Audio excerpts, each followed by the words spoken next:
Live. Okay, we are now live. All right. Oh, well, see, it doesn't say on my end yet. I think it takes like a few hours for it to register on.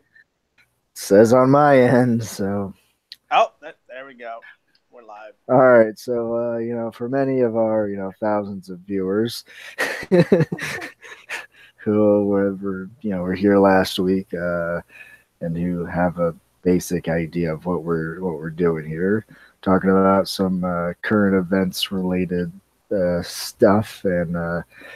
This last week we didn't really have any very like serious topics, kind of some not really throwaway stuff, just some softball stuff to talk about. But this week I think we got some two things which are definitely a bit more controversial. The first one's going to be Trump and some of the statements he made recently about gun control, basically outright saying take the guns, and some of his dumb remarks about video games, and then follow that up with some African news, some African politics.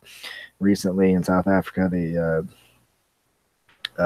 passed some laws, basically taking. They're going to start taking away land from white farmers and redistributing it. So it is basically South Africa's going to start becoming an SJW's wet dream, essentially. So easy way to put it. Sweet. Yeah. So we're going to start with the Trump then. Yeah. Good old Trump. Good old Trump. All right. So Toupee wearing. I don't think he has a toupee. I don't know. It just like well, it's been kind of confirmed that like it's not all his hair at all. That's for sure. Right. Okay. So whatever the fuck it is, probably some weird stuff. But yeah. So on an article on time.com, Trump said, I like taking the guns early, Trump said during a televised meeting on gun laws at the White House on Wednesday. To go to court would have taken a long time. Uh, so just, outright just throwing away due process. And he makes it obvious he doesn't care about due process either, with some other remarks. So Pence said, allow due process so that no one's rights are trampled on during a meeting they had about gun control and stuff. This was following the Parkland shooting in Florida. Mike Pence also said, but the ability to go to court, obtain an order, and then collect not only the firearms but any weapons in the possession of that individual. Basically, Pence was just saying like, okay, maybe we should still care about due process first, essentially. And then Trump followed that, responded, disagreeing, saying, or Mike, take the firearms first, then go to court. You could do exactly what you're saying, but take the guns first, go through due process later. So, just making it very clear that he doesn't care about due process in this instance. Yeah. Which is a very I think what makes this very interesting is that we just had Obama as president, and people were freaking out that Obama would take the guns, and he didn't. He never said anything even remotely like this. But here we have Trump actually saying, I'm going to take the guns and worry about the law later. What gives me kind of a secondary thought is like Trump is making a point that the courts take a long time. Okay, well, how do you solve that problem? Maybe you should reform the court system into a point where it doesn't take so fucking long, or try and figure out where the choke points are and why it's taking so damn long, and maybe try to invest in a new system or infrastructure to slow down time. Yeah. Like, but no, that's not Trump's thing. Solving problems isn't his thing. Yeah, I mean, there could definitely be and definitely are inefficiencies with the law and with bureaucracy and stuff. So I'm sure there's things that could be fixed there.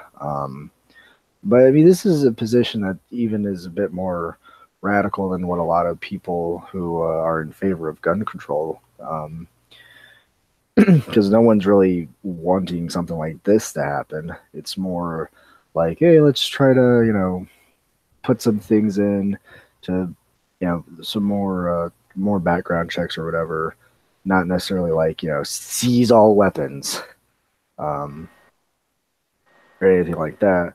Which, despite what you think about it, I mean, clearly would go against the Second Amendment completely, and violation of, rights of citizens. And it would also, I think, go against another amendment as well. If I can find my hand constitution. Oh God, fucking Americans. Oh yeah, he just got it right there, right beside him at all times. Yes, I do. Yes, I do. Yes, I do. Just to throw at anyone who knocks on his door. Yes, this would also go against the Fourth Amendment as well, which basically says no unreasonable searches or seizures shall not be violated. No warrants shall be issued. Yeah, it's basically saying like you can't just take people's shit without warrants or anything like that. So, so this is great. I don't think this is something that people should actually worry about. I think this is just Trump just popping off at the mouth saying stupid stuff. I don't think anything will actually get passed. I do believe he mentioned something about trying to pass legislation and try to ban bump stocks, which is something which will probably be successful. Will something that could probably actually get passed, given that that's something that bump stocks basically only exist because getting a full auto rifle is it's not technically illegal. It's just hard. It's just not easy. The pool of full auto weapons that are legally available to buy in America are very limited, and they're all quite expensive. So it literally costs you an arm and a leg to get a machine gun here in America, as well as a very long waiting period. But I feel like here's the thing though, like I feel like it's always an extreme move on either end. It's either completely take it away or completely make it easy, just get it however you want, sort of thing. There's no, even with regulation, there's only so much that they put into it. Like there's so much better that they could do, enforcing it can be done in many ways, but it's like, oh no, either you can have it or you can't. What the hell? Yeah, I mean, we're kind of. Oh, we're gonna say. No, go ahead. I mean, we're finding ourselves in a very extreme situation where it seems like there's a new school shooting or mass shooting like every week, basically in America, and a lot of them you just don't even really hear about in the news, just because it's just something that's, it's like car accidents or whatever. It's just becoming a more common occurrence. Now, granted, it's not as common as car accidents, just happening with greater frequency. Did you just unmute so you could cough? No, I was gonna say something, but then I had like a minor cough. Okay. Really, the only time the media actually pays attention to shootings is when the kill count is high. And this is a point that I watched. I'm not sure who I watched it from, or watched the video. But they basically said that the media has to not stop reporting it, but they need to stop reporting kill counts and putting on scales and graphs and being like, oh, like, look at this killer. He got 17 when this person got 49 and this person got 10. Like, oh, like it's not like obviously celebratory. Mm-hmm. No one's saying it's celebratory, but it kind of, well, that's the thing. It kind of adds that little element to the school shooter, where it's like, oh, like now they're on this graph, they're on this like top 5 school shooters, like they've now become famous. And it almost becomes like a record, like who can get the most kills, I guess. Right. So it kind of becomes an instance of like you're kind of vindicating the killer, by putting his name on a fucking chart, being like, "Look at how many fucking kills he got, bro! Like, fuck yeah!" Like it's, I mean, obviously it's not like that, but it's it's a bit ridiculous. How the media reports these things and how the media like takes care of these things, but a point I was gonna make earlier about how Obama never said anything about taking guns and now Trump is. The the right likes to make it out like the far left wants Mm-hmm. to talk about taking guns. When the far left agrees with the right, like I am of the far left, and I am a heretic in the eyes of them because I am for reasonable gun control. I don't believe that citizenry should have easy access like they do in some states to semi-automatic weapons and military hardware essentially. Mm-hmm. Um, I'm not saying ban them. I'm just saying make it a lot harder to get them so people, you actually know who's getting them and all sort of shit. But a lot of the far left like to quote this quote from Karl Marx back in like 18 something. Like I'm gonna say the 1850s, 60s.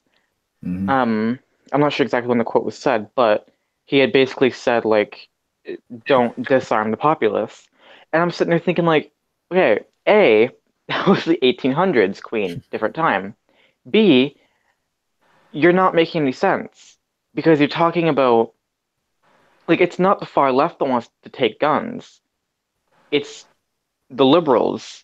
And, it's kind of like that weird in between of like ranging on the far left, but still not far left at all, but kind of like not center, but not far. They're in the middle of the left, and they're saying like we want to take these guns, and it's like it's only a small handful of liberals, but conservatives will post like 10 screenshots being like, look at all the fucking liberals, and it's like, okay, those are 10 people of a country of 320 million.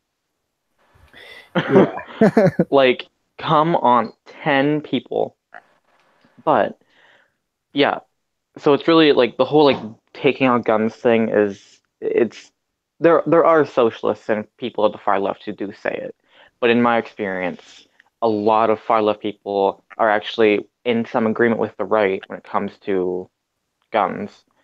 Um, but Yeah. yeah, Yeah. I That's mean, kind we all had a really big discussion a couple weeks, probably last week about of. this, where like I pretty much lost my shit. Um, but it was a good discussion because it kind of brought up a point like this is a generational thing. There is no quick fix. Yes, you can invest in mental health, but improving that infrastructure is going to take a long time, and especially in the United States, it'll take a long time.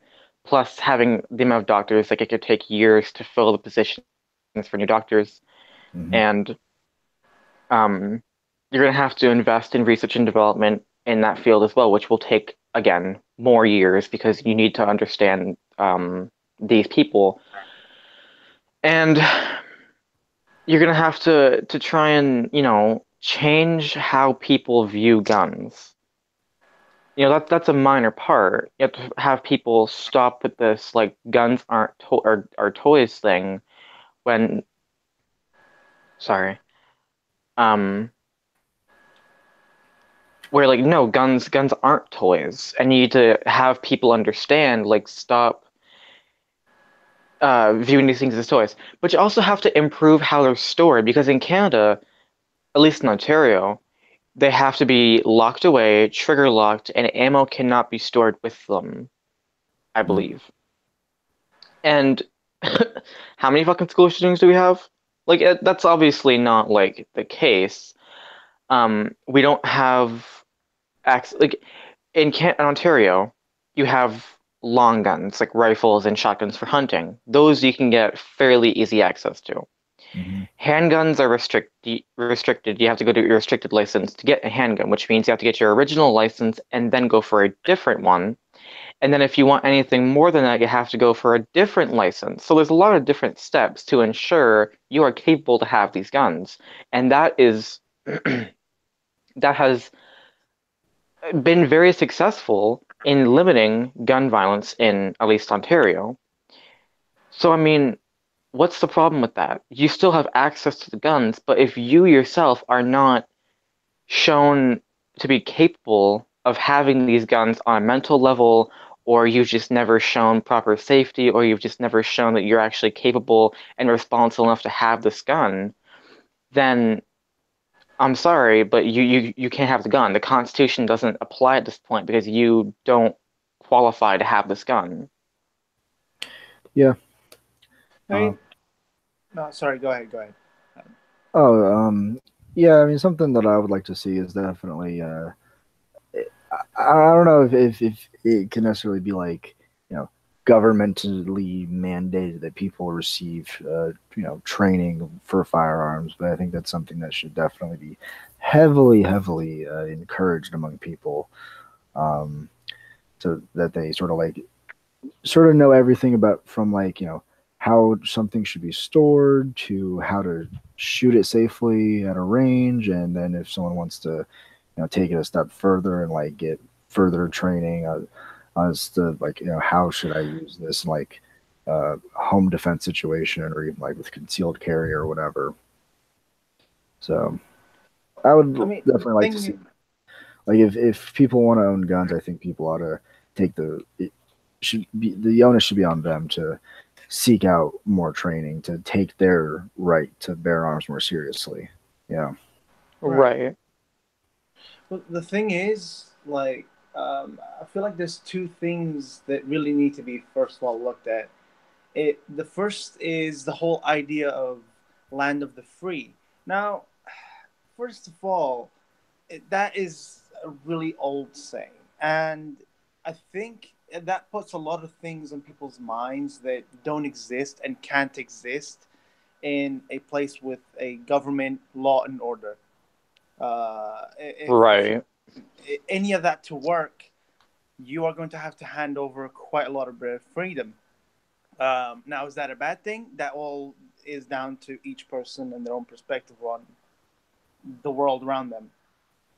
That, and then another issue is, as you mentioned, how people get their hands on weapons. Now, at the moment, I feel like no one should, first of all, no one should be able to just walk into a store, buy a gun, even if they have just like ID or whatever.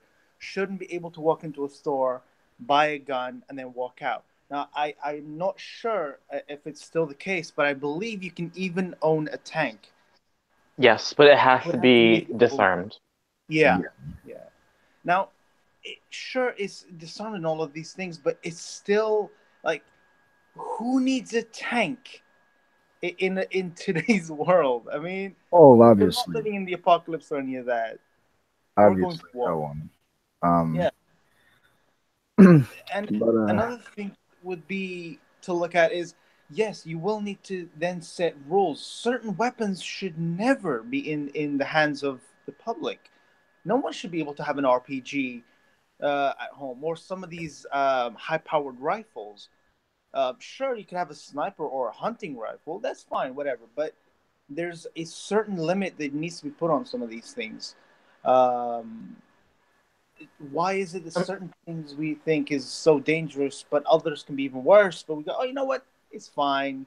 No, we are crazy beings. And and that gets down to the issue of living in a federation because the United States and Canada are very similar in the sense that they live in a federation, that we live in a federation.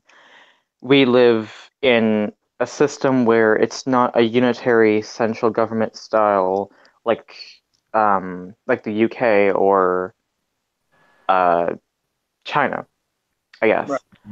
We live in a very decentralized states' rights. There's a lot of autonomy with the provinces of the states. They can make their own decisions. The federal government has the final say, and the federal government does trump what they like the states' laws if it conflicts. But the issue is, at least in the United States, it comes down to, well, the states can decide. Then you have a place like California, who the quality of life in California is very high. the same with Oregon, the same with Seattle, the same with New York State. But then you have Indiana, fucking like where it's like 48 of 50, and it's just fucking ridiculous. The opioid epidemic is insane. The gun violence is retarded. The fucking like we have two friends who live in Indianapolis, and fucking Don's Guns gets robbed. Like a gun store gets fucking robbed. Like what the fuck? So it's like it gets to a point where it's like, okay, when does where's the line when it comes to states' rights? Is the line, are we at the line? Have we crossed the line? I think we've crossed the line, but obviously I'm for more unitary central government kind of style government. But um, I understand and I agree with the idea of states' rights, but there should be a fucking limit. Yeah. Like, there should be certain things that are just federally mandated that the states should not have any fucking say in, or not, sorry, not any say, but less say in, where it becomes an issue of like safety or something. Or like guns, like there should be a federal gun legal system. It shouldn't be up to the states to some degree in certain areas. Well, the way it's supposed to work here in the U.S. is that federal laws do basically trump state laws pretty much all the time, or at least they're supposed to. And the general idea of like what was intended in the Constitution is that like stuff that the federal government hasn't passed any legislation on, the states can kind of just decide for themselves. Basically, until the federal government decides like, okay, this is what we're going to do about this issue, federally speaking. So that's kind of what the Civil War, why that wasn't such a big thing, because Lincoln coming in wanting to with the Emancipation Proclamation, wanting to free the slaves and stuff. Obviously, all of the states that were had their entire economies based in agriculture and slavery were like, we don't recognize you. So yeah, the federal government wanted to pass more legislation about this issue. They totally could. It's just a matter of can we get bipartisan support for something in No. Exactly. So now I thought I would mention something which I think is kind of interesting, called the National Instant Criminal Background Check System, which is supposed to be like a registry of people who should be prohibited to buying firearms, and I'll read off a little list of their little like criteria of various peoples that shouldn't be who are prohibited, essentially. So list am I on there? Yeah, you probably are. Has been convicted in any court of a crime punishable by imprisonment for a term exceeding 1 year, is under indictment for a crime punishable by imprisonment for a term exceeding 1 year, is a fugitive from justice, is an unlawful user of an is an unlawful user of or addicted to any controlled substance, has been adjudicated as a mental defective or committed to a mental institution, is illegally or unlawfully in the United States, has been discharged from the armed forces under dishonorable conditions, having been a citizen of the United States, has renounced U.S. citizenship. Renounced U.S. citizenship, is subject to a court order that restrains the person from harassing, stalking, or threatening an intimate partner or child of such intimate partner, has been convicted in any court of a misdemeanor crime of domestic violence. So there is a background system in place, but from what I've heard, and this is a bit of a NRA talking point to a certain degree, but from what I've read, it does seem like there is some truth to this. Is that states do not always report basically people report crimes into this system, and neither does the military. So there's a lot of people who should be in the system but aren't in that system. And there have been various shooters who essentially shouldn't have been allowed to buy guns that did buy guns just because the military or the states they lived in didn't report it, essentially. Yeah, and it doesn't echo. Navar! You see, wait, my There's end? an echo on your end. Oh wait, no, it's gone now. Okay. Yeah. So what was I gonna say? What was my original point before Navarre's echo? Sorry. Oh, and politicians always say, when it comes to things like that, they always say, like, and Trudeau even said this, we need to do better. Okay, well, how? Like, what do we fucking do? Well, look, okay, we know the system is ineffectual. Now, how can we change it? Now, maybe we should impose harsher punishments for people who don't report it. Should we impose some kind of, if the state doesn't report it, then okay, then we're going to, like, the federal government will punish the state that somehow. Like, how do we provide an incentive for people to follow the law when they don't want to? Do you have harsher punishments for certain things? Do you have, like, incentives? Like, like, what do you do? Like, we need to do better. Yeah, apparently, but how? You're not offering a fucking solution. You're just saying what needs the obvious that everyone's fucking thinking, you mongrel. Yeah. That's the thing, though. I mean, you can definitely make it more harsher because, in a way, they are indirectly involved in these killings. If you are purposefully taking some, not involving someone in these lists just because they're a friend or they were really close to me at one point, or they were part of this team that I was on, or whatever it is.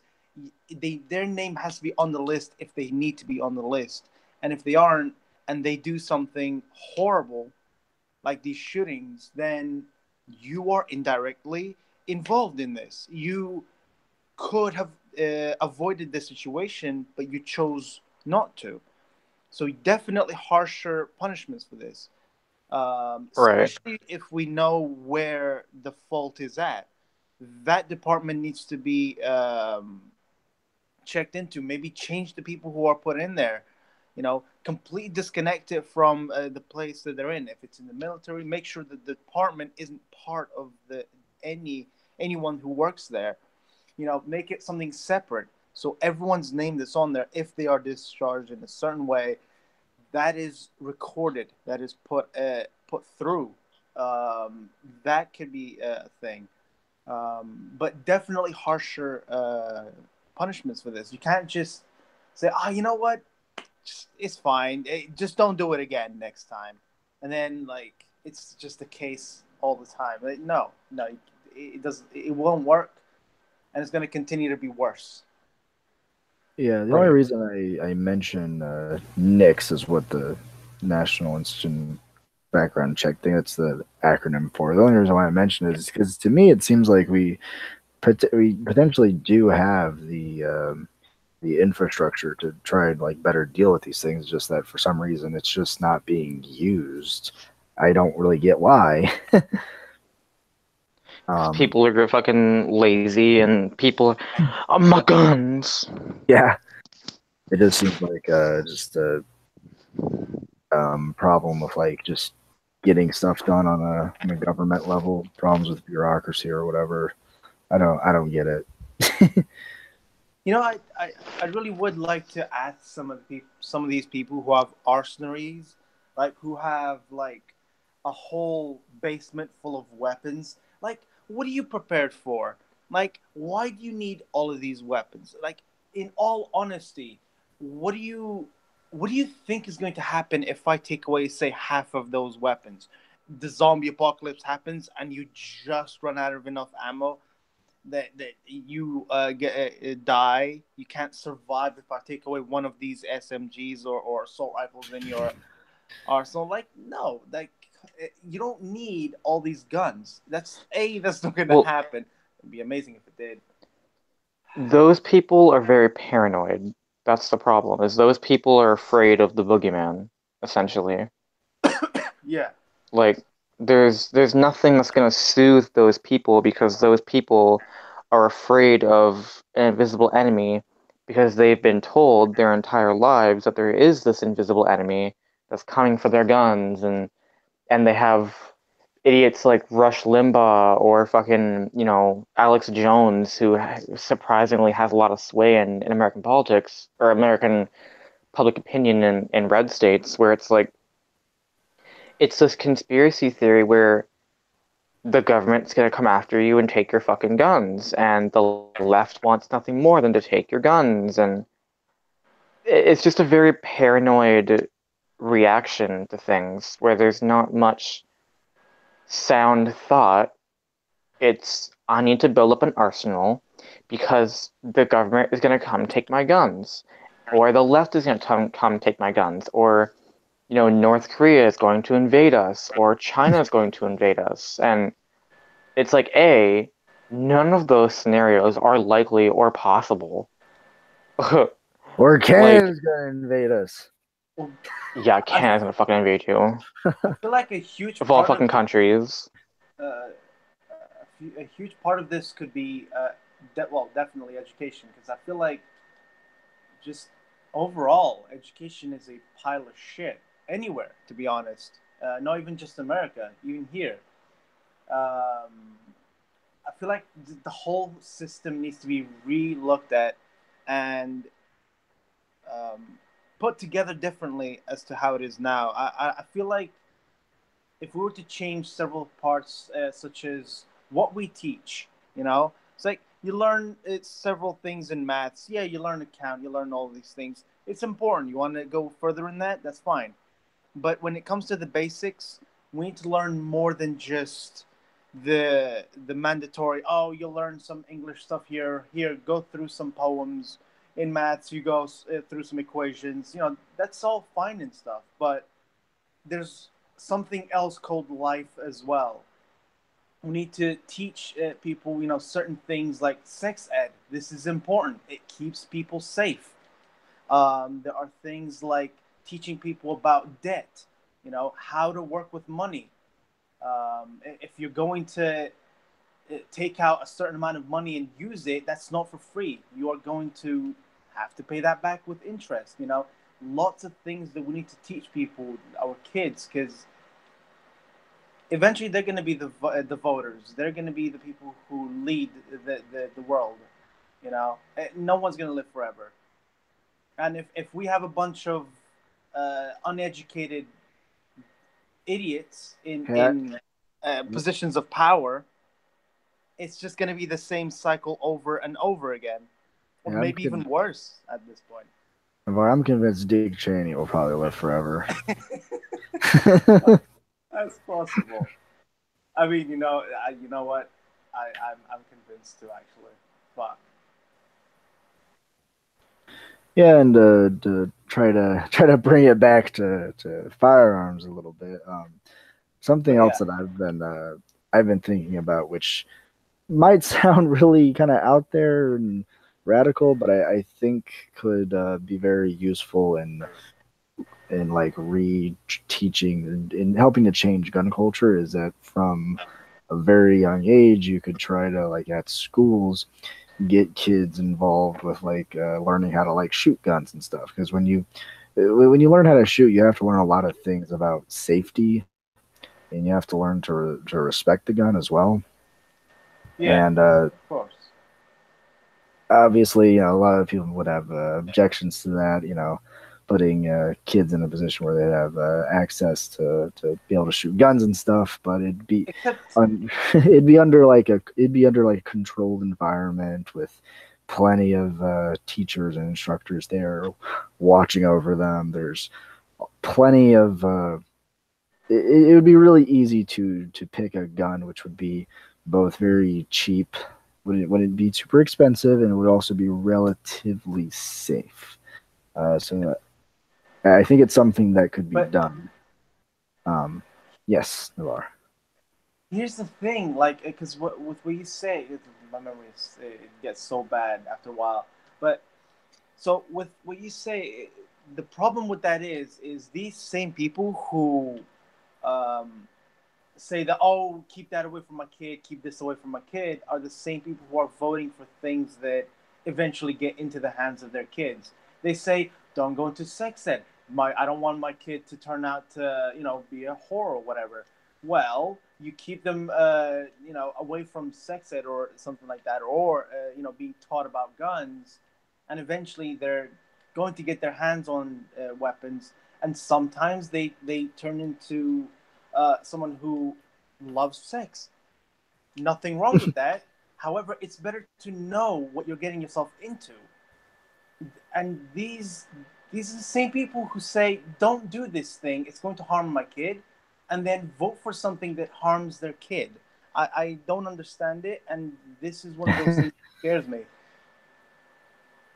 Yeah, I mean, I guess I just feel that if kids are sort of taught from a young age, things about guns and stuff, and actually getting to use them, I think it could help to ingrain them. But like, okay, these aren't playthings; these can be very dangerous. But then also maybe develop an appreciation and not have a fear of them, because I think that another issue with sort of the gun debate in America is the fact that a lot of people, especially your more liberal leftist types, I think are very ignorant of guns and really don't know like what the fuck they're talking about.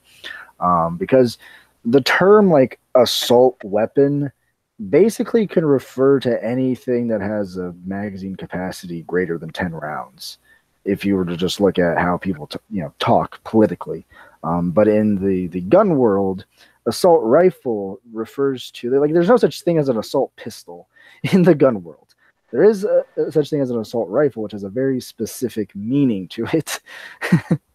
I mean, I'm sure there are extended magazines and things, but yeah. But in political realm, it's like anything with a magazine capacity of greater than 10 rounds could be viewed as like an assault weapon, which I just find to be kind of absurd. So fair enough. And I think it comes from ignorance, and it comes from people trying to scare people essentially. So here's the thing: there's lots of instances of people who they disagree with something without knowing in any way how it works. For example, if I had a soldier tell me these guns are bad and we shouldn't have them around, I'm more likely to trust him than if I had an instance where some mother came up to me and said, "Well, I don't like guns because I saw them in a movie once." It's like, sorry, but I think I know who I'm going to trust here. We need people who know what they're talking about, people who know what they're doing. If, for example, what you said about, having kids being shown how these weapons work, what they are, what they do, if we had someone, a military person come through and just explain it, at least in a scary way, I'm sure they could, with how fucked up it is out there. But that's the thing, is if they were to really feel, the best example of this is when in history you would be shown, World War II footage, or any footage that is kind of recreation of that kind of era and that time, those moments. Right. They really do, make you think. They make you feel, certain things. Like you look at that and you think, imagine being in that situation. And then you start to, think about, okay, I don't think I would even be able to survive that. But that's the thing. Being able to help the child think, that is one of the most important things. And it won't happen with today's mentality. With the idea of you're free. It's the land of the free. I go back to that because it's such a kind of, I want to say stupid mindset, but it's not that it's stupid. It's old. It's an old mindset because with how it's going now, it's going to go in one of two ways. It seems that on both sides, regulation is constantly being thrown out the window. It's either ban guns or everyone can have guns. No one has thought about the idea of make it harder for people to get guns. So we keep the guns, we don't ban the guns, we just make it harder to get. So everyone's happy. And to a certain extent, more people will be safer. This idea of freedom doesn't work. It won't work. You're either going to have the Wild West or you're going to have completely banned weapons. Now, neither side want either of those. Regulation, make it harder for them to get guns, make it harder for everyone to get guns. Make sure that you go through, health checkups. You want to go through, can this person actually use this weapon? Certain weapons should be completely taken out. You can't have those. You shouldn't have those. But that would again be a very kind of in the long run effective. It wouldn't be effective short run, because then you're gonna have a bunch of people who protest and I want my guns, whatever. Yeah, I get what you're saying. Like, it's kind of a tough position we find ourselves in, where such horrific weapons, or I don't want to say horrific, but weapons exist that basically give people the ability to kill a bunch of people if they want to, and it's really difficult to try to determine what to really do about this. And relatively speaking, the guns that people are afraid of today are relatively new guns. They've have been developed in the last, not even the last 100 years, more like the last 60 years. And it's something that's like I think humanity is really like struggling with right now. It's like, what do we do about these types of weapons? It's kind of comparable to with nuclear weapons, but so far we haven't completely annihilated ourselves with nukes.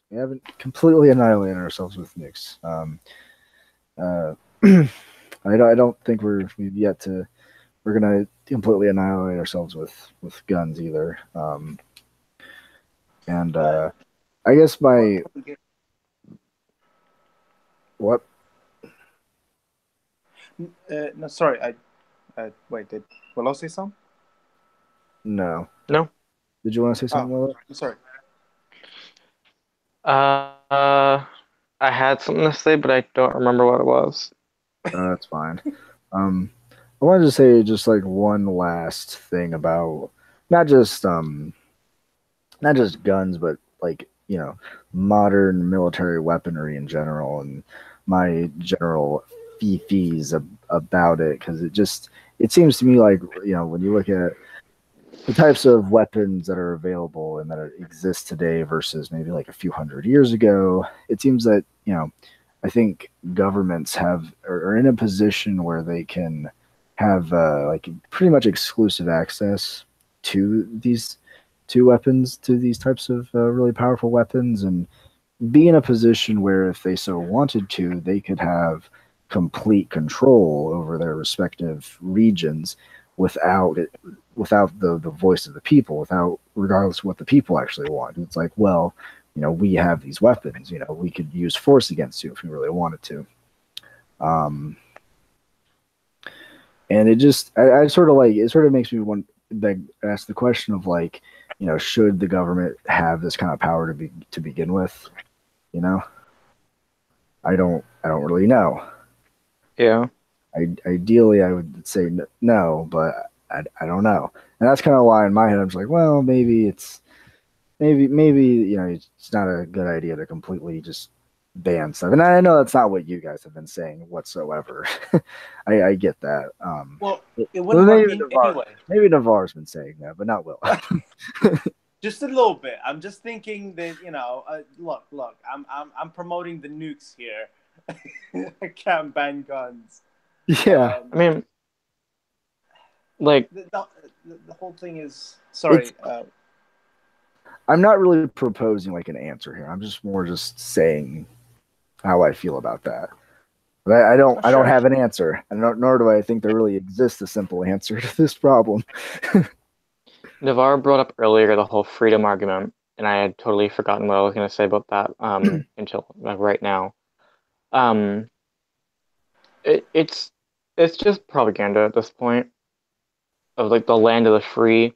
Like, you live in a country where people are starving and you're told, well, you have the freedom to make these choices, and yet they they don't look at the inherent force required for their system, like a system of rent or a system of owning private companies owning your basic needs, or the system it like or the wage system in general is a very blatant system of, well, not blatant, sorry, a very hidden system of force. If you don't work these hours to make this amount of money, you can't eat, you can't drink, and you can't survive, and you can't own warm clothing, you can't drive, you can't do a lot of things. But the worst of those things to me is the water or the food and the rent thing. You don't pay, $900 a month, you can't live here. Well, it doesn't matter if you have to work 2 to 3 jobs to get that money. We don't give a fuck how you get it. Just get it, or you're fucked. You and your kids, you're homeless. Oh, you want to pay rent, but you also want to pay for groceries, which are ever increasing in cost. Well, that's fine, but fuck off. Like, doesn't matter. We don't give a fuck. Oh, you want private charity? Well, here's a bunch of food. Here's the infrastructure that's already overloaded and isn't a solving of the problem. It's a band-aid for the problem. But that's freedom, right? Is that not what freedom is in the United States? Like, how is that fucking freedom? Or how is it free that kids are now being taught in schools? Okay, and like when I was in school, I was fucking taught how to cover myself in a tornado, or um or in the case of an earthquake, which we don't have here, but we are taught just in case. I was never, ever warned. Okay, no, actually, that's a lie. The one time that we did actually do, because there was a bank robbery down the street from me, and it seemed as if the guy was coming towards the school or the general area of the school, so there was a lockdown. We did do lockdowns as a kid, but not for school shooters. There was always an instance of, just if something happens, we have to lock down. Like, we've had lockdowns where a student is having a meltdown and is in the hallway screaming and threatening people with like physical violence. Okay, so the school goes in lockdown until that child is secured. But there was never this threat of, oh, okay, well, a man's coming in with a fucking AR-15 shooting you up. Like, that's just not something. And now kids are genuinely afraid because this happens. It's happened, what, 7 times in the United States so far? It's Like, it's not something. But to me, like, that's that is freedom causing tyranny. That is tyranny in my mind. That is not freedom. Your freedom is now trampling on literally the lives of other people. When did freedom mean, cutting the lives short for other people, or trampling on the rights and the lives of other people?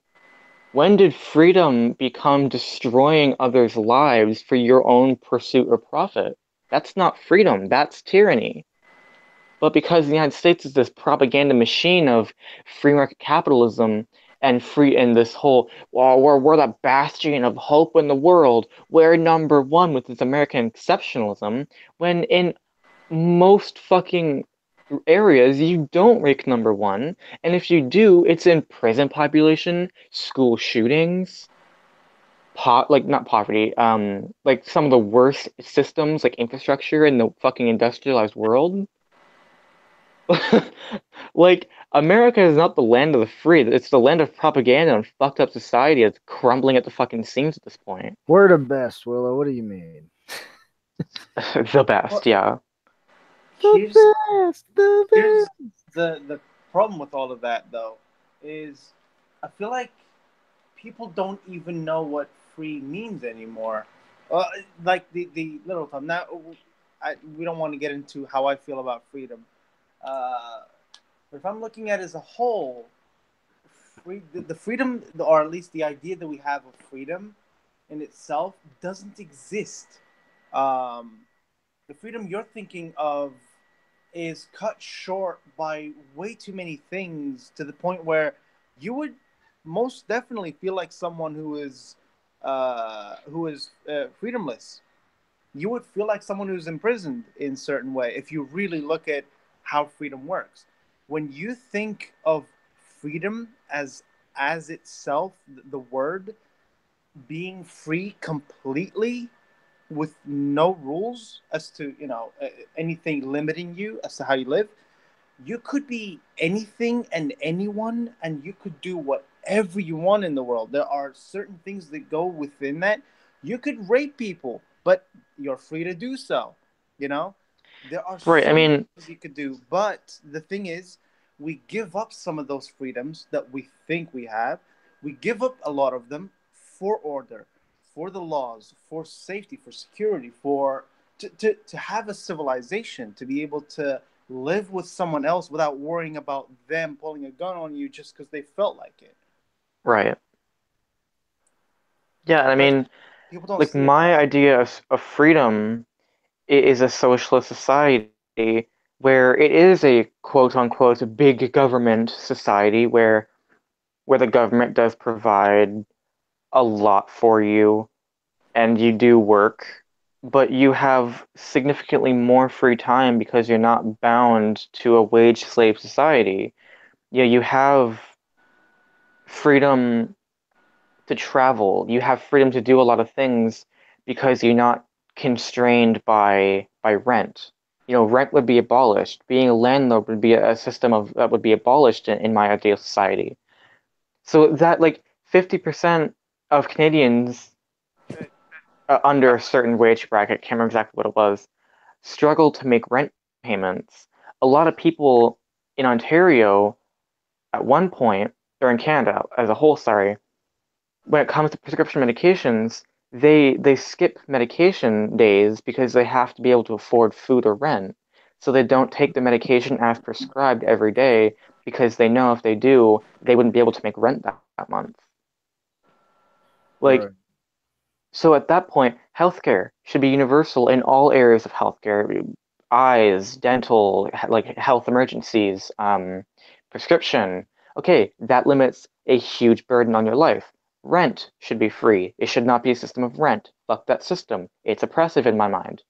Okay, food should not be a for-profit industry. So we make it highly subsidized or make it cheaper or a fixed rate or in some instances certain things could be free for a certain whatever like abolishing so much that capitalism entails, in my mind, would make us more free because we have more money in our wallets and we could do much more things like go out and have family vacations or go out and travel the fucking world or just do certain things because you're not worrying, am I going to be able to make rent this month? Am I going to be able to afford groceries this month? Am I going to be able to afford this or that this month? That to me isn't freedom. That's freedom for the people who I am worried about paying. They have all my money, but how does that make me free? Where's my promise of freedom when I have to work 40 hours a week, or even in the case 60 hours a week for some people? One of my friends fucking worked 70 some odd hours in a week once. All right. It Yeah. where is our freedom? I'm mentally ill. I have a diagnosis of 5 different fucking mental illness issues, and I'm making less than $600 a month. I have $40 in my wallet right now to last me a month. Where's my fucking freedom? When I am mentally unable to work, I can't afford a whole lot of things. I'm living with my brother, who he is paying all the rent, and we have an arrangement where I pay for groceries and other things while he pays the bills. Well, where is our freedom? Where's Yeah. my freedom as someone who's mentally ill? I'm not fucking free. I can't do fuck all. I'm poor. I'm broke. I make what, $7,000 to $9,000 a year, I think, or something like that. Right. Am I fucking free? No, I am not. I can do and say what I want, I have certain rights entailed me that much of the world doesn't. I'm very grateful for that. But I can't act on a lot of my freedom because I can't afford to. And to me, that's not freedom. That's There's a certain level of oppression that goes on in a capitalist system when I feel like people like me feel the brunt of it because we can't afford things. I could be homeless right now if it wasn't for my brother. Like, Right. again, where's my freedom?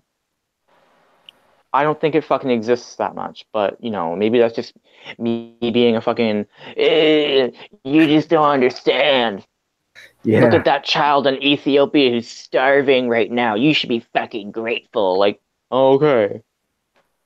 Yeah. I mean, I think when people think about freedom, they kind of think about some of like, I don't know, maybe stuff that like arguments made by like John Locke or whatever is bullshit.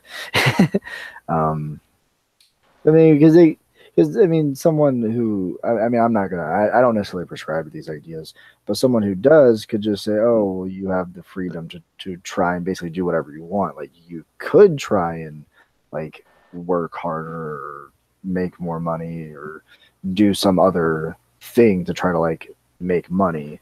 Um, but that it's sort of like it avoids the problem, and it's like, well, you're not getting the point. is that there's Right. is that there's this structure where I have to make money to pay for these things, and whatever it is I do to make money to do these things, I'm a slave to those things to make this money to have these basic necessities. It doesn't matter what it is I'm doing. It doesn't matter if I'm working at McDonald's or doing something I love, you know. And there are people who can't work hard. I Yeah. can't handle stress. There are people who can't handle stress. Like it's been very clear that under high amounts of stress, I have psychotic breakdowns. I can't handle stress that well. So pulling myself up by my bootstraps and working 50 hours a week would fucking kill me, literally. There are people who are physically unable to work a Yeah, long period of time. we know someone like that. Yeah, literally. So it's like I know multiple people like that.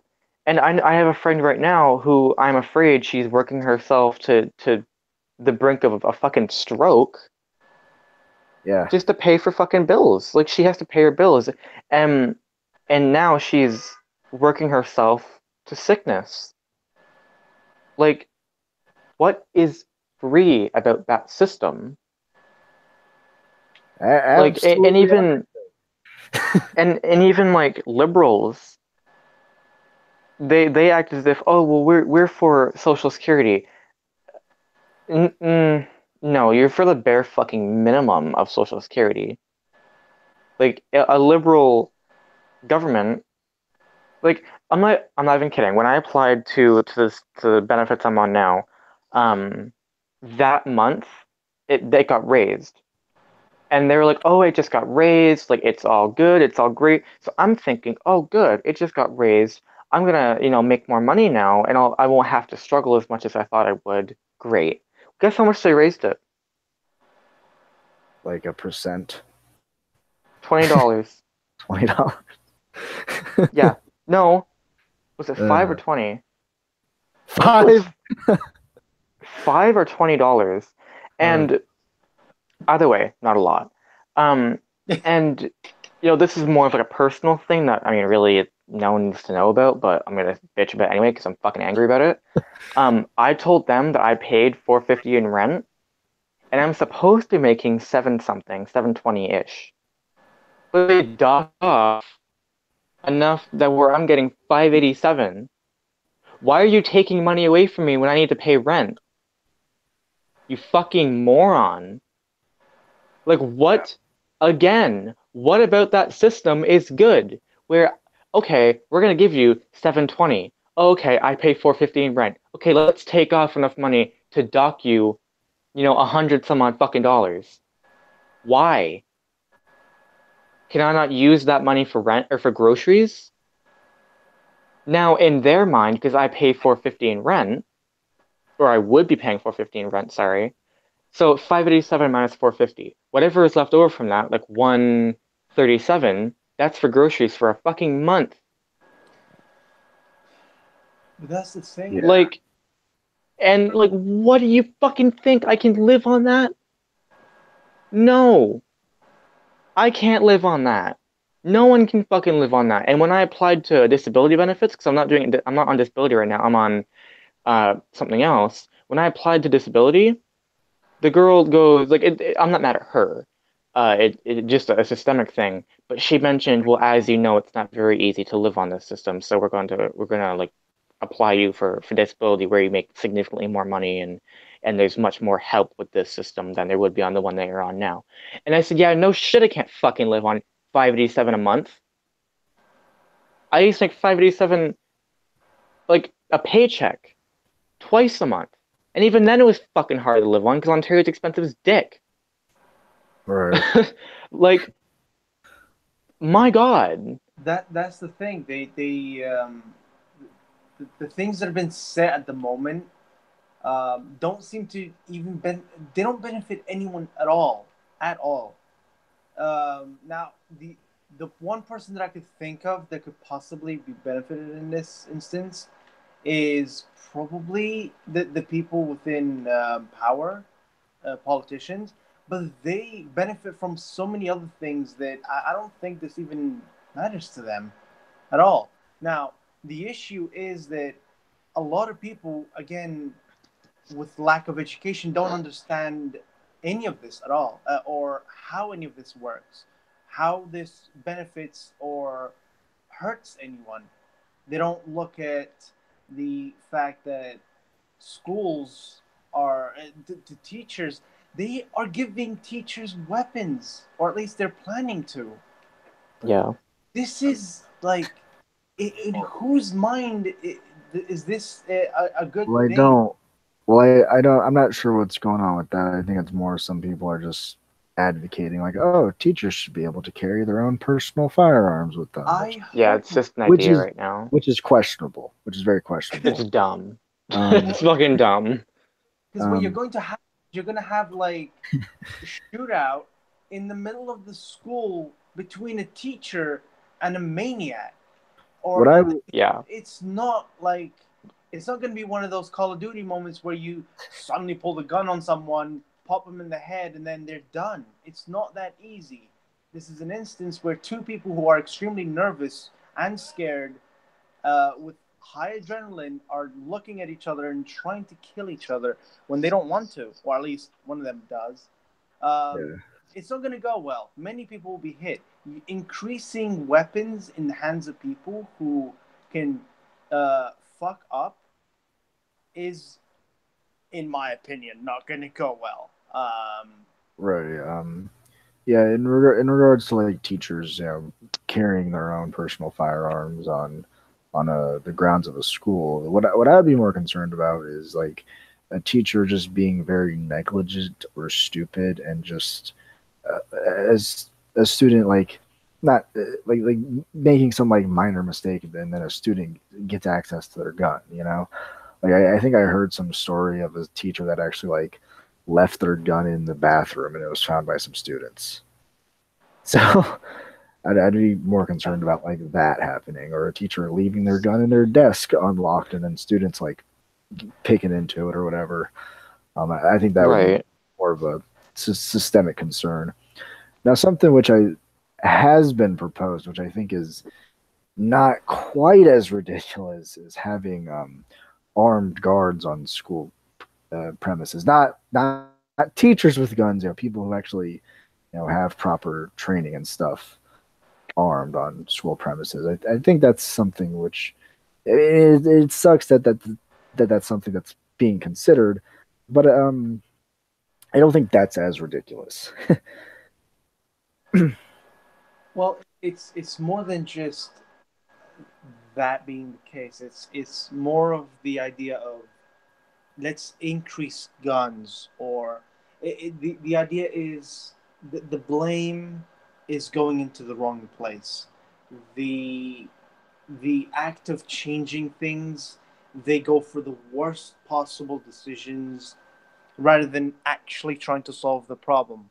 They keep either sidestepping, going, oh, you have a problem with guns? Well, you see over here, all right, over here. By the way, Trump said something ridiculous. We most of the time we don't care. Who really cares? It's like, oh well, your president was cheating on his wife. That's horrible. I hope they fix some shit between them within the family. But that's their problem. Is he doing anything to help my the place that I live in? Like I live in this country where I want to be safe. I want the laws to be fair. If the guy is doing things with his dick that he possibly shouldn't be, unless he's fucking raping people left and front and center, then yeah, do something about that. But if he's doing private things that don't have anything to do with the law, then I don't need to know about it. That's one of those things. If they say ridiculous things like "I'm going to build a wall," sure, yeah, I'll listen to that a few times until it's the one joke that gets thrown around constantly in the news. Okay, where's the wall? Wasn't built. Good. Now, can we move on to more important things? Can we change, like news, for example? It's entertainment. I think since the 1950s, it hasn't been actual news anymore. It is categorized as entertainment at this point. It should be, and I think it is in many positions, because that's all it is now. It doesn't actually tell you anything that you need to know, or it doesn't inform the people. It just makes fun of everything. It's biased, it's bullshit, and in some ways it really is fake news. That's why that's why I need fair and balanced Fox, guys. That's why Fox is so important right now. But yeah, I mean, you've got articles that are more clickbait than YouTube videos, where it's like, oh, look at this celebrity whose ass was hanging out, and they're wearing underwear. It's like, great, but like, you got the attention of 3 kids just to quickly take a look, take a glance, and move on. This whole idea of, we need actual news. We need you to tell us or inform us of this certain problem. Again, many things here are at fault. We've got news being a complete and utter horseshit. You've got politicians being complete and utter pieces of shit. You've got the president who is an idiot. You have education being flawed as all living shit. And then you have the people who are being fucked from every single side. And they are still set to. No wonder that most of them are conspiracy theorists or believe in a flat Earth. Anything to get away from the bullshit that's being fed to you. Honestly, like as harsh as I am against bullshit like that, I don't blame them. If it means getting away from the bullshit that is being fed to you, yeah, you're gonna pick sides like that. You're gonna go with ideas like that. Anything to be different or to have something that you can believe in, because it's all bullshit. Hey, now I'm starting to think there's something behind the flat Earth. Look, I'm kind of being moved here, man. I'm not seeing the curvature either, and water is definitely flat. Look, sun comes down, sun goes up. You can't explain that. Exactly. It goes around us. Yeah, it goes around us. We can't possibly go around it. It can't work. So clearly, our discussion about guns has been derailed just a little bit. That's fine. That wasn't so bad. Clearly, I think we've demonstrated that guns in America are clearly a multifaceted issue it's very complicated. Well, it is, yeah. but I feel like it's Stupidly more. dumb. Yeah. So yeah, South Africa. Oh my god. Oh What a boy. shift in topic. Hey, I Well, thought I'd start with something that, between an American, a Canuck, and an Englander might be kind of controversial. And I thought, hey, why not throw in something that all three of us, are somewhat not properly informed about and are not emotionally invested in whatsoever. I think that's a nice little something we can all agree. Like, okay, this is probably bad. well, yeah, we're putting our guns down only to pick them back up again. Here we go. All right, so South Africa votes to seize land from white farmers. Yeah, I think South Africa is becoming an SJW's wet dream, guys. What do you think? Oh, Well, you mentioned earlier that law in 1913 about how it basically made it so only whites could own land, Yeah, and now they're seizing that land. And to me, I'm thinking, okay,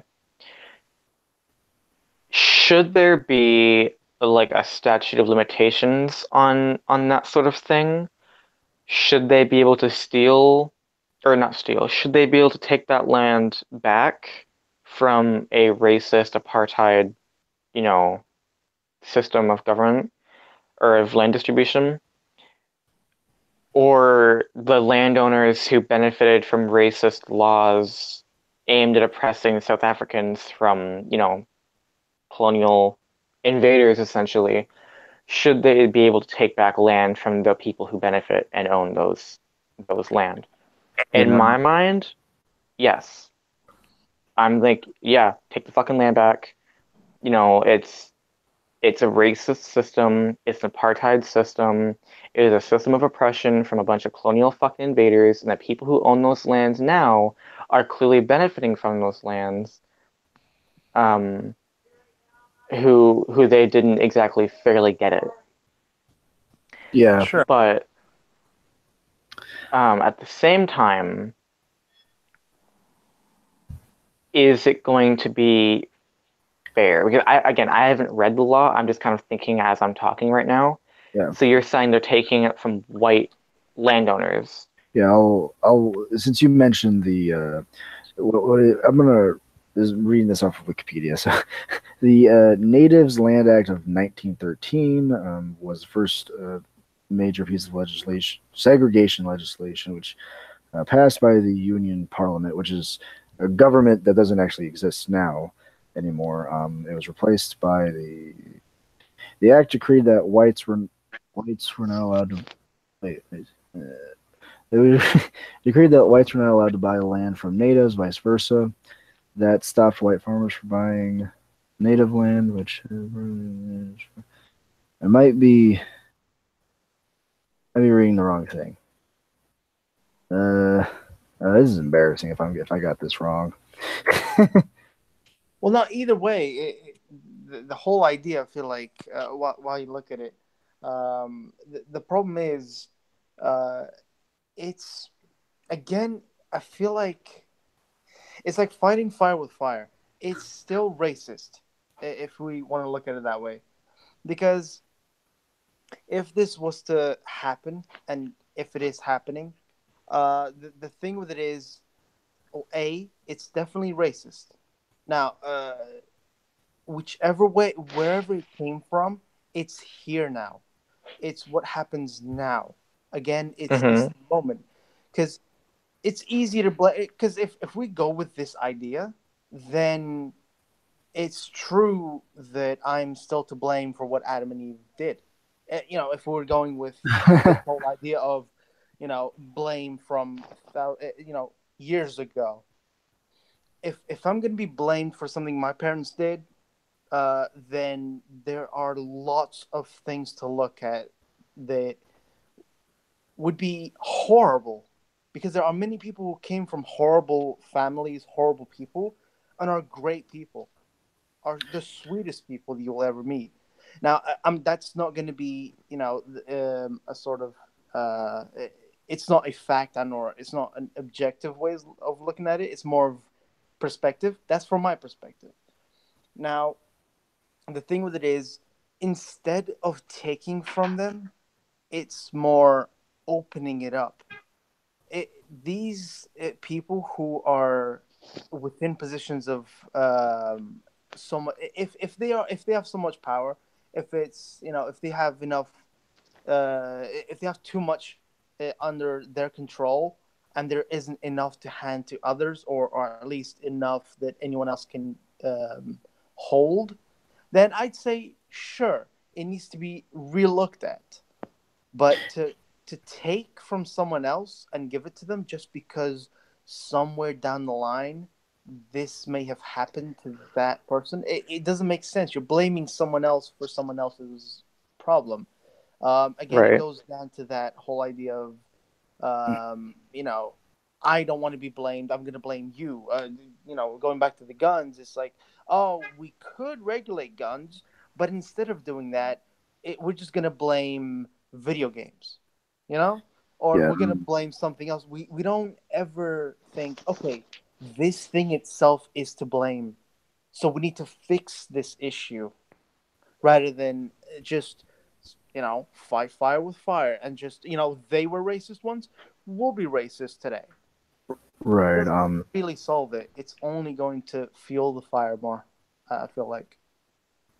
Yeah, the law that I mentioned, I didn't get the law wrong. Basically, the way it worked is it meant that native peoples, they could only own up to 10%. 10% of South Africa's land was available for them to own. Essentially, is how that law worked. But the thing is that apartheid has ended in Africa. They've pretty much have ended all their apartheid laws. None of them exist anymore.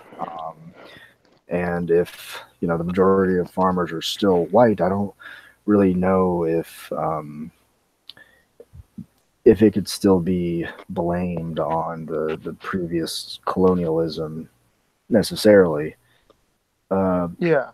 And also there's some serious economic implications here as well. Right. Yeah. So. Well, one of the Because biggest problems with this would be how are they how much, first of all, what percentage are they planning it to take here? From what I read, it seemed like all of it. I'm going to read a little bit from the article that I have. The law was passed by an overwhelming majority of 241 votes to 83 votes in their parliament, and they're seizing this land without any compensation. And this was a bill which was put forward by the radical leftist group of South Africa, which is called Economic Freedom Fighters. And here's a quote from that party's leader, Julius Malema. He said, "We must ensure that we restore the dignity of our people without compensating the criminals who stole our land." Now, to a certain extent, I do understand the idea of trying to right the wrongs of previous colonialization and apartheid. But to me, it sort of, at least what I've read, it seems like in trying to end all the racial disparities and stuff, it does make sense to do. But if you're also going to do that at the expense of your country's economy and overall well-being of your nation, then it seems very questionable if it's something that should even be done in the first place. Well, that's the thing. Now, let's look at it from the perspective of where I'm from. Now, with Kurdistan, we had an issue of, for a long while, there was the whole thing where the land we were in, now this has happened in many of different parts, but the part within Iraq has had the thing where back at the time of Saddam Hussein, you had the issue of the people wanted to live just whatever in their small part of the top at the north. But the problem was Saddam Hussein wanted to make it all Arabic. He wanted all of it to be just one. He didn't want the whole. It's sort of like what Turkey is doing now, or has been doing forever, really. It's the idea of as soon as we did fix the issue of, or at least to a certain extent, fought back until Saddam Hussein was gone. Yay, we're kind of free now. We have our land. Okay, we had our land. The people who were leading the rebels back then, who we were hailing, or the people who we were looking up to, they became politicians. They got into positions of power only for them to turn into the pieces of shit who were fucking up the whole thing in the first place. These people we were respecting were being the pieces of shit we were fighting. It was ridiculous. And at this point, most of it has disbanded. There's none of it left, really. Again, this constant fight, it's a lot deeper to get into. But just as an example. So when I look at this, so say they do this, and as you say, it completely fucks up their economy, right? So they do this, and then what? Like, do they look at it in the short run or the long run? Because they seem to be looking at it in the short run. Yay, we fought back against years and years ago's racism, but then they look at it now. It's only going to fuck up the people's economy. It's gonna screw the people over in the long run, or even in the short run. That's why I wanted to mention another article that talks about Zimbabwe. Yeah. I think it's Zimbabwe, because they did this like a little while ago, back in the 20s, not 20s, 20 years ago. They basically did something very similar. So I'm going to read a little bit of the article. Ironically, South Africa's decision comes at a time when the Zimbabwean government has established a compensation committee under its Land Acquisition Act to follow for disposed white former commercial farmers to be compensated for land seized 18 years ago. It also begins to question why the ANC and EFF, it stands for African National Congress and Economic Freedom Fighters, two big parties in South Africa right now, are taking a position that its revolutionary counterparts from across the Limpopo River are departing from. I believe Zimbabwe is like bordering South Africa, if I remember correctly. Yep. Nonetheless, if the Zimbabwean experience is not sufficient to proffer some fundamental lessons in South Africa, then it would be prudent to the okay. So now I need to get to the part where they talk about the bad economic stuff. So with benefit of hindsight, the Zimbabwean experience is the notion of exploitation, expropriation without compensation is a bad idea. The Zimbabweans might have seized the land without compensation 18 years ago, but they collectively paid for it through 8 consecutive years of economic decline that led to job losses, deindustrialization, loss of agriculture, export revenues. In 2009, economist Eddie Cross estimated the cost of Zimbabwe's land reform at $20 billion, which included lost export food revenues, food aid imports, and economic growth foregone, which could have sustained Zimbabwe's once promising economy had it not seized farms without compensation. So it wasn't very good, and I believe some other problems associated with it were essentially just underproduction, essentially. Yeah. And farms just weren't as productive. I think I heard even like Algeria tried something very similar to this, and they sort of had like the same problems of just like the farms being just not producing enough, being underproductive, essentially. So it's like, I could get the idea of trying to right the wrongs of colonialism and apartheid and stuff, but it's like that can be done in so many ways rather than just they were racist once, we'll be racist now. It's not going to work. It's only going to screw you over.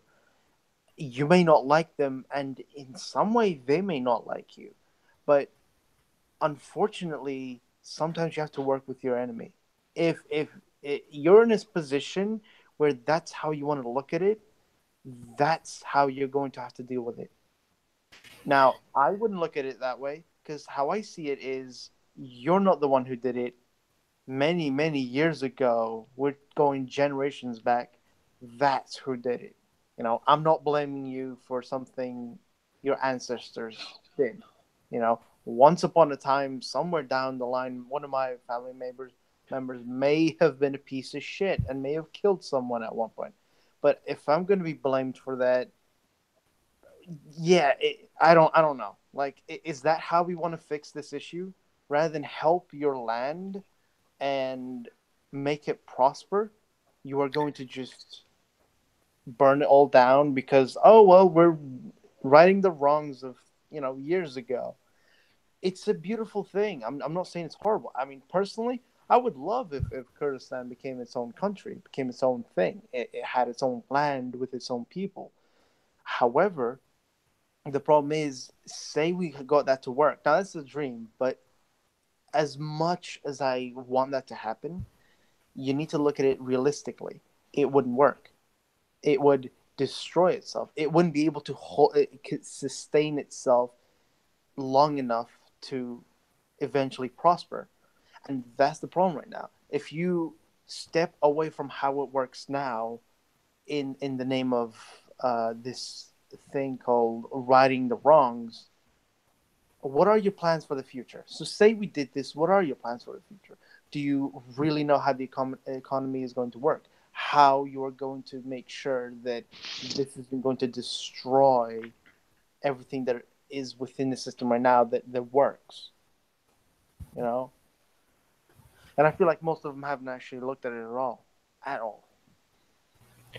Yeah, I mean, as I said, I do understand, trying to like right the wrongs of the past, but then I don't really believe in the idea of like, the sins follow the son for 7 generations either. Like, Yeah, I can see that.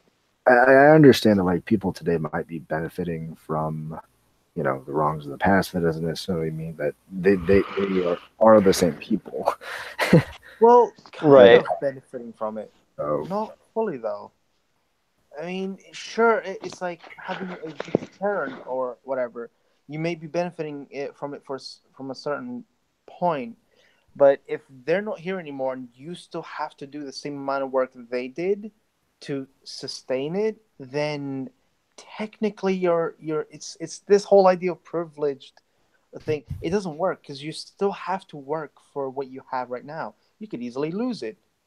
People think it's as easy as, oh, they have money, therefore they're rich. Well, it's not that simple. It's like Bill Gates. Oh yeah, he's super rich. Well, yeah, but he worked to get there. He didn't. I mean, that's debatable. Well, yeah, no, sure. There are many other variables in that, but to a certain extent, he still had to work in the areas that he was in, the things that he pushed, the things that he had a hand in. He still had a hand in. I mean, I've heard he stole ideas from Steve Jobs, but I might be wrong. Those things have been happening for years. I don't know. I mean, a main issue like with the Bill Gates example is he outsourced jobs from America to Vietnam and China to work for cheaper labor, where he could basically just essentially enslave Vietnamese and Chinese workers to make Xboxes and computers and shit. Sure. So I mean, yeah, he worked, but he also oppressed little fucking Asian kids in South Asian countries. Well, that's the thing. There are. No, sorry. Fuck off, Adam. The job creator. Oh my god. The thing is, yeah, you will have to then look at many other variables. There are many other things that fed into it, but he still,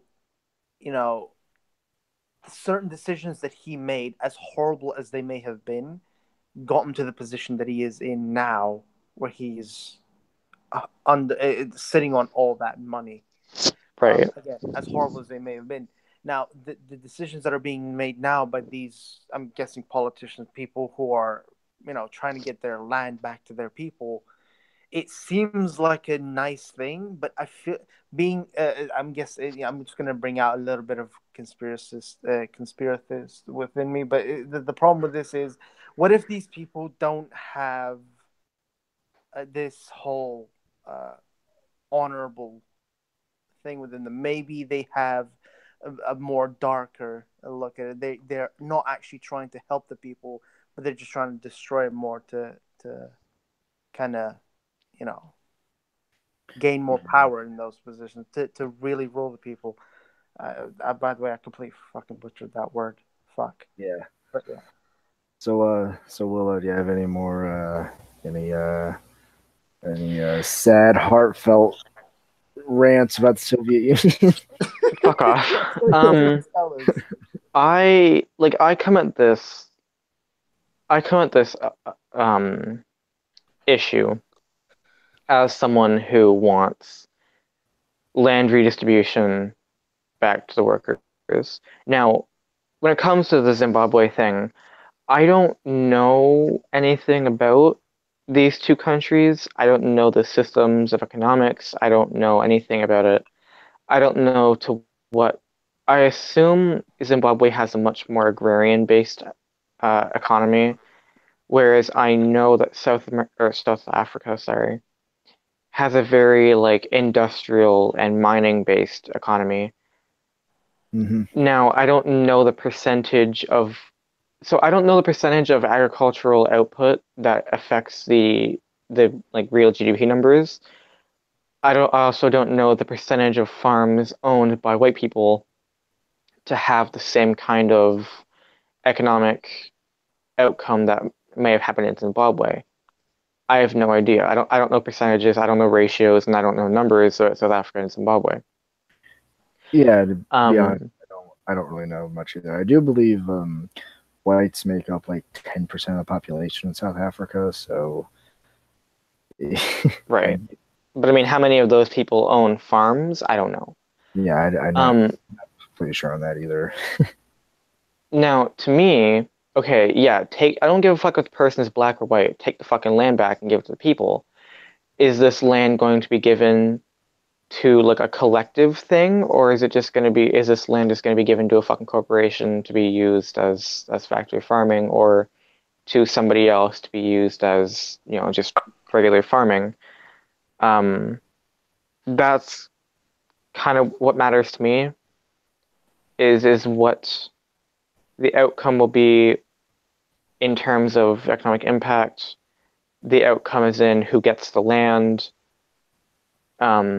Is it going to be like a corporation where the corporation is now just using and abusing the land and their fucking workers? Because to me, at that point, to me, that's not any fucking better. If not, like, that's worse. Because now it's a corporation that can get off the handle pretty fucking easily. I get what you're saying. So I mean, it's again, I don't fucking know the literally we have an English person, a Canadian, and an American who are talking about two systems that they know literally fuck all about. So really, like, this is not the conversation we should be having. No, I just brought it up because I thought it was interesting. So I thought, I'll just throw this in. Yeah. I mean, it's interesting, but I just don't know anything really about it, so I don't really know what to say. I guess. I understand. I'm a little bit more informed, but not much better. And the articles I read didn't really mention what they were going to do with the land exactly. It just said like, oh, we're just going to take it and redistribute it. So I was like, okay. Yeah. If you're taking it at face value, it's very, very messy. Very, very messy. Yeah, I mean, I want to know like what the potential impact is going to be, what they're going to do with the land, what, you know, it's just what's going to happen. What are the little nuances of the fucking of the system? Yeah, if I was a politician in South Africa, I would care more about like the productivity and stuff. So like, you know, it's like, okay, if we do this, does it substantially damage our ability to produce food, and if so, is it really worth it, even if you know it might? So I would be more concerned about that. It gets to a point where like, is this going to negatively impact the country in some kind of like lasting way? Like South Africa already faces a lot of problems. They're an industrialized and advanced economy, but it's just going to have lasting impacts that are they worth it, really? Yeah. So, all right. I think that's about all us weirdos have to really say about those two things. Which was really more like 20 things. I mean, we did Right. go on several times. I But bet Willow's now gonna go binge about on reading up about South Africa and Africa in general. I probably will, yeah. That's cool. we need to get back into some of that Soviet action. No, I'm not going. I'm not going on an emotionally charged Soviet rant this time. I do want an emotionally charged freedom rant, so maybe next time. Yeah. That's gonna be that's a whole other can of worms to. All right. So if anyone is still watching this, please don't forget to throw this thing a like, and when we're done streaming, this gets posted as a video. Don't forget to comment, because if you've been talking in the live chat, then those comments go away. So don't forget to comment. Boost my analytics, please. Just boost his analytics. Do what he wants. Subscribe, like, share it to your friends. Give it a fucking view. Comment on it. Just boost the algorithms. Boost his analytics, because YouTube is fucking hard for us struggling bitches out here. Just fucking help us out. Come on. Yeah, damn. Please, we're begging at this point. And if we happen to be having anyone with like 1 million followers on Twitter, you could share it. Look, I'm not saying just send us everywhere to every single family member, but do that, please. Yeah, if PewDiePie happens to be watching this, just give us a vague mention in one of your videos. Look, we're not desperate, but we're pretty desperate. Look, Willow will suck dick for views, okay? I mean, that's not true. I'll suck dick for a lot of things, but not views. Okay. Adam, All right. I think that's it. Gonna turn this stuff off.